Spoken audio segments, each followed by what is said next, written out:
आज हम मीरा की लोक चेतना, लोक दृष्टि का अध्ययन करेंगे। लोक शब्द बहुत व्यापक शब्द है। सबसे पहले हम लोक के अर्थ को समझेंगे। लोक में वह सब समाहित हो जाता है जो इहलोक से लेकर परलोक तक है, अर्थात स्थूल आंखों से दिखने वाला मोटे अर्थों में सब लोक माना जाता है। आचार्य हजारी प्रसाद द्विवेदी जी के शब्दों में लोक नगरों और ग्रामों में फैली हुई वह समूची जनता है जिसके व्यवहारिक ज्ञान का आधार पोथियां नहीं है। ये लोग नगर में परिष्कृत, रुचि संपन्न तथा सुसंस्कृत समझे जाने वाले लोगों की अपेक्षा अधिक सरल और अकृत्रिम जीवन के अभ्यस्त होते हैं और परिष्कृत रुचि वाले लोगों की समूची विलासिता और सुकुमारिता को जीवित करने के लिए जो भी वस्तुएं आवश्यक होती हैं उनको उत्पन्न करते हैं। साधारण जीवन में मानव के क्रियाकलापों में लोक पक्ष की पहचान द्विवेदी जी के द्वारा दी गई है।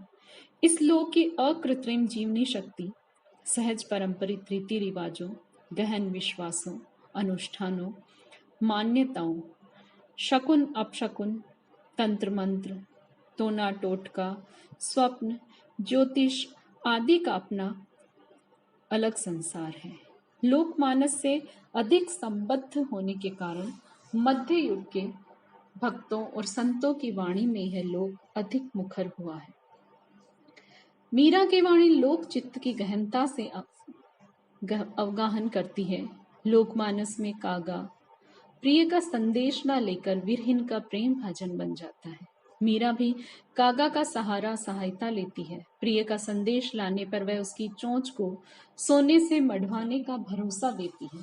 पंडित और जोशी भी मुंडेर पर कागा बोलने की कई भविष्यवाणियां करते हैं। मीरा कहती है, काग उड़ावत दिन गया, बूझे पंडित जोशी हो, मीरा विरहणी व्याकुल, दर्शन कब होसी हो। मीरा कहती है कि काग कौवे को, छत की मुंडेर पर बैठे हुए कोए को उड़ाते हुए पूरा दिन व्यतीत हो गया और जो पंडित और जोशी अर्थात ज्योतिषी जी हैं उनसे भी मैंने इसके शगुन के बारे में पूछा है। व्याकुल मीरा कहती है कि उन परम पिता भगवान श्री कृष्ण के दर्शन मुझे कब होंगे। विरहीन नायिका की बाई आंख फड़कने के विश्वास के सहारे मीरा कहती है, कद आसी गोपियां वालों कान, फरूके बाई आंखड़ी। जो भाव हमारे चेतन मन में बाधा पाकर अवरुद्ध हो जाते हैं वे अपने आवेगों सहित हमारे अवचेतन मन में सपने बनकर पुनः व्यक्त होते हैं, आकार लेते हैं।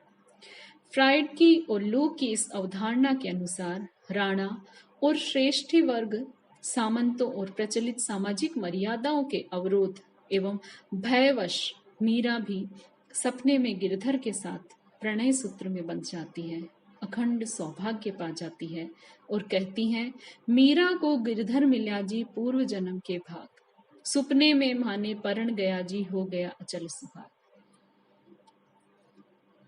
मीरा के पदों में राजस्थान में मनाए जाने वाले पर्वों, उत्सवों का वर्णन भी उल्लेखनीय है। इनमें से होली और गणगौर पर्व का विशेष उल्लेख है। गणगौर शिव पार्वती पूजन का उत्सव है जिसे कुंवारी युवतियां उत्तम वर प्राप्ति हेतु एवं विवाहित स्त्रियां पति के दीर्घायु होने एवं मंगल कामनाओं के लिए मनाती है। मीरा कहती है, रे सांवलिया मारे आज रंगीली गणगौर छेजी, काली पीली बदली में बिजली चमके मेघ खटा घनघोर छेजी। इसी प्रकार तीज, कार्तिक स्नान हो या सौगंध खाना या लोक आभूषणों का पहनना, चुड़ला, बाजूबंद, नथनी, बिछुआ आदि, पचरंग चोला पहनना, झिरमिट में खेलने जाने आदि का वर्णन मीरा ने किया है जो लोक जीवन की समग्रता दिखाता है। मीरा की यह लोक चेतना दृष्टि भारतीय सांस्कृतिक दृष्टि का पुरातन आयाम है। भारतीय जीवन दृष्टि समग्रतामयी है। वह अंशों खंडों में स्थित घटनाओं, देशकाल और समस्याओं को नहीं देखती, विशेषकर जब मूल्यों की और मूल्यांकन की आवश्यकता हो। भारतीय समाज में बचपन से ही गुड्डे गुड़िया के खेल में बच्चे घर बनाना, पति पत्नी के खेल खेलना सीख जाते हैं, लेकिन उसमें कहीं भी वासना की गंध नहीं होती। मीरा ने भी कृष्ण को प्रियतम माना है और उन्हें अपने पति के रूप में स्वीकार किया है। मीरा ने अनेक पदों में पीयू शब्द का प्रयोग किया है।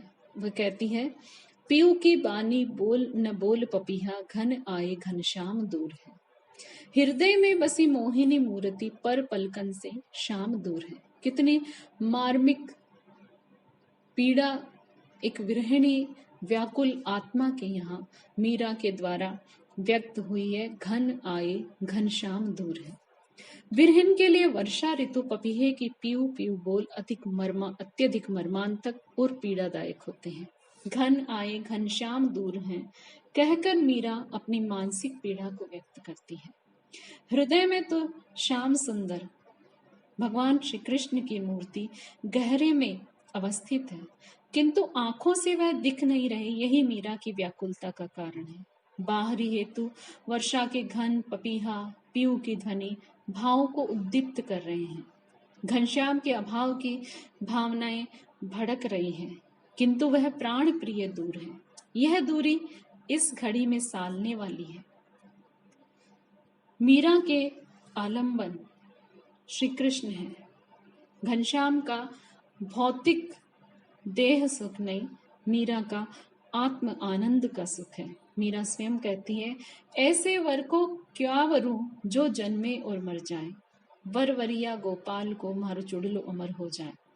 मीरा कहती है कि ऐसे पति का क्या वर्ण करूं, उससे क्या विवाह करूं जो नश्वर शरीर को धारण करके इस संसार में जन्मे और एक निश्चित कालावधि के पश्चात वह मृत्यु को प्राप्त हो जाए।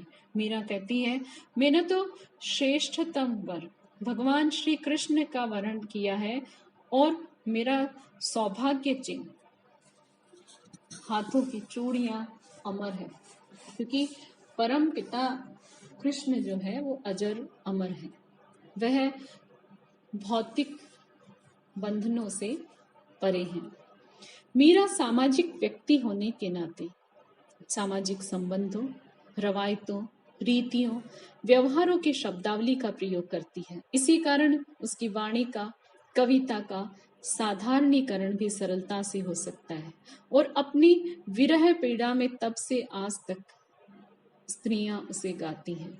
उनके कंठहार बने हुए हैं मीरा के पद। इन पदों को गाकर वे अपनी पीड़ा से, दर्द से, वेदना से विरेचन सुख अर्जित करती आई हैं। फिर कई कई उहापोह है मीरा के मन में। जिस गोपाल को उसने स्वयं चाहकर सपने में वर्ण किया, वह गोपाल शायद इसलिए निकट नहीं आ रहा क्योंकि मैं पेली पीऊ ऊजरो, मैं मेली पीऊ ऊजरो, मिलना कैसे हो। मीरा कहती है, मैं तो सांसारिक विषय वासनाओं में आकंठ डूबी हुई होने के कारण मैली हूँ और मेरे आराध्य भगवान श्री कृष्ण तो अत्यंत उज्जवल है, तो भला उनका और मेरा मिलन कैसे होगा। मीरा को अपनी सांसारिकता सनी लौकिक मेली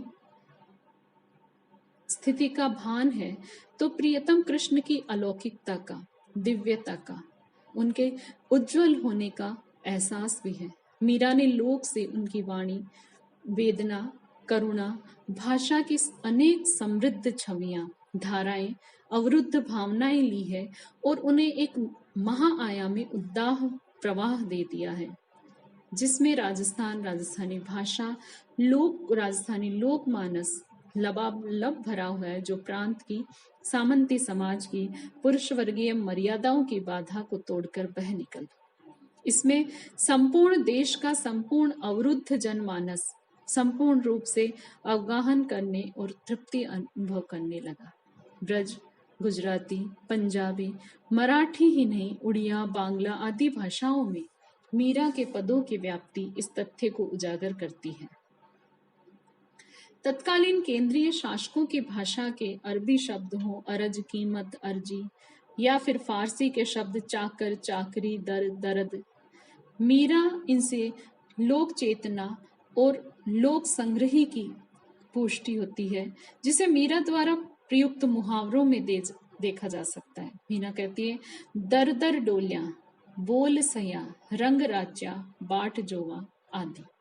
मीरा ने लोक से उसकी परंपरित पीड़ा को, सामंत शाही में अवरुद्ध भावनाओं को ग्रहण किया, किंतु उसी की लोक मर्यादाओं को, जो मुख्यतः राजा, सामंतों, पुरोहितों द्वारा निर्धारित थी, को त्याग दिया और चुनौती देते हुए कहा, लोक लाज कुल की मर्यादा या मैं एक न राखूंगी।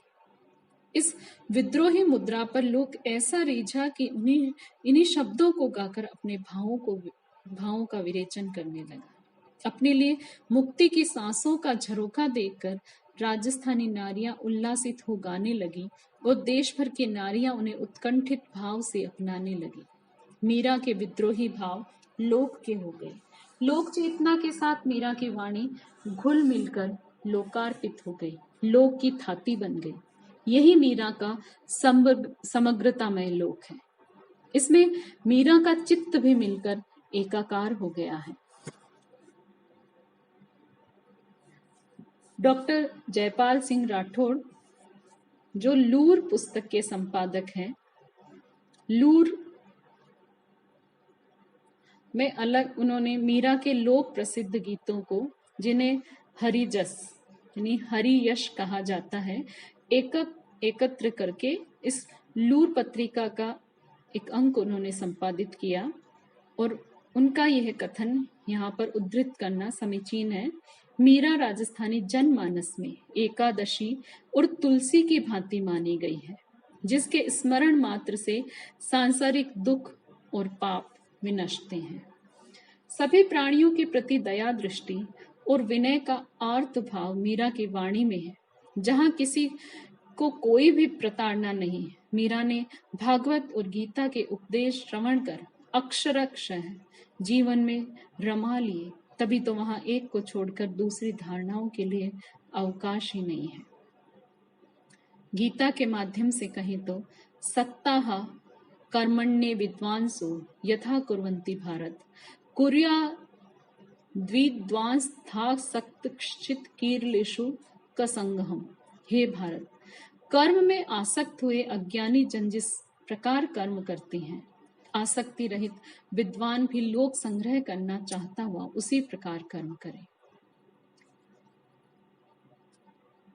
ऐसा कौन है जो हरि नाम के सहारे ही सांसों की डोर से चलता है, जिसे हरि नाम की बायड आती है, यश की तनिक भी इच्छा नहीं, जिसे न राज्य का भय, न सत्ता का, न रूप का गर्व, न यौवन का किसी का भी मद नहीं, भूख प्यास की चिंता नहीं, नींद की परवाह नहीं, संपूर्ण मर्यादाओं को धारण कर अपना संपूर्ण समर्पण उसके अधीन, वह है मीरा।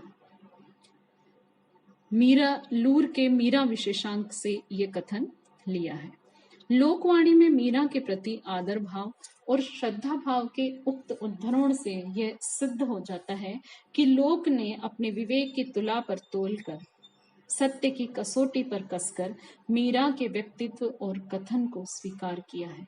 लोकमानस पर राज करना विरलों को ही नसीब होता है, जिसे लोकमानस स्वीकार कर ले। मीरा लोकमानस पर विराजने वाली साम्राज्ञी है। उसका शासन अनंत काल तक निरंतर चलता रहने वाला है, क्योंकि मीरा की लोक दृष्टि, लोक चेतना अत्यंत विशद